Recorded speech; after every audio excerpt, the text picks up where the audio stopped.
Terzo giorno oggi qui per About Women a Venezia. Sono davvero felice di avere con me Cinzia Sasso. Cinzia Sasso, un'amica, una giornalista, una firma di Repubblica molto conosciuta, però è qui, è venuta a trovarci oggi per un altro tema, un tema molto importante a cui teniamo tantissimo, che è la prevenzione. La prevenzione per curare, ma per difenderci dalle malattie, ma per superare anche esperienze come quella del cancro. Oggi ne abbiamo parlato, ci sono stati tanti contributi molto positivi, il professor Cognetti, Rosanna D'Antona, Susanna Zucchelli e poi tu, la tua esperienza che ti ha portato in maniera anche direi molto coraggiosa a ideare un progetto che si chiama Progetto Zero. La finalità è quella di avere zero morti di cancro, ma persone che ce la fanno e che quindi possono con il sorriso raccontare di un'esperienza che è andata a buon fine.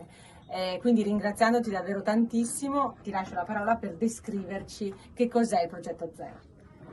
Allora intanto sono io che ti ringrazio, uno per avermi invitato e due per aver avuto il coraggio di invitare un gruppo di persone a parlare di cancro in un'atmosfera, in un ambiente come questo, dove sembra che le cose debbano stridere.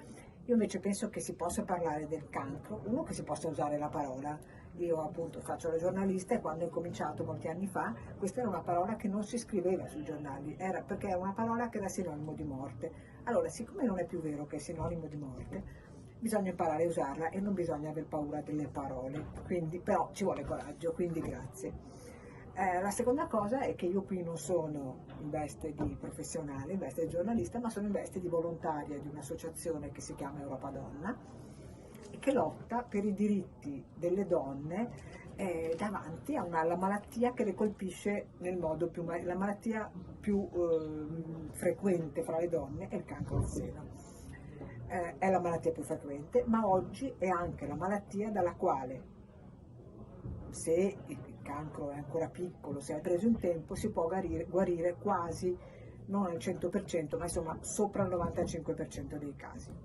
Allora, siccome io sono una alla quale è capitato questo, io a un certo punto ho avuto il cancro.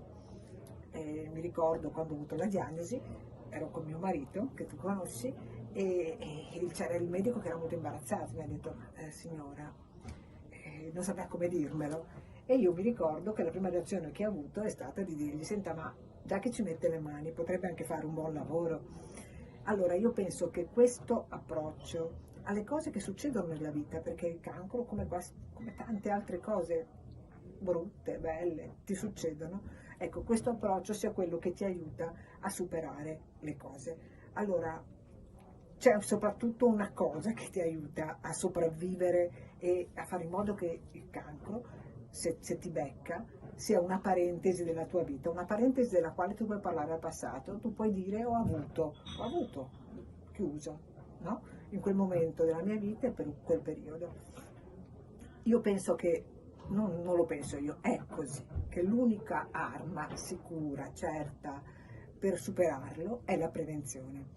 Cioè se tu scopri che hai questa malattia, quando questa malattia è piccola, quasi nel 100% dei casi tu la puoi superare. Allora io credo che su questo altare vada sacrificato tutto, cioè questo bisogna farlo. È importantissimo tanto più oggi perché con quello che è successo nell'ultimo anno e mezzo moltissime persone non sono più andate in ospedale perché hanno paura di ammalarsi in ospedale e perché d'altra parte l'ospedale non è più in grado di dare le risposte a chi deve andare solo a fare la mammografia. Ecco, è sbagliato dire a chi deve andare a fare solo la mammografia. No, la mammografia è fondamentale perché se tu la fai oggi non è lo stesso che se la fai tra un anno. Se la fai tra un anno può essere tardi.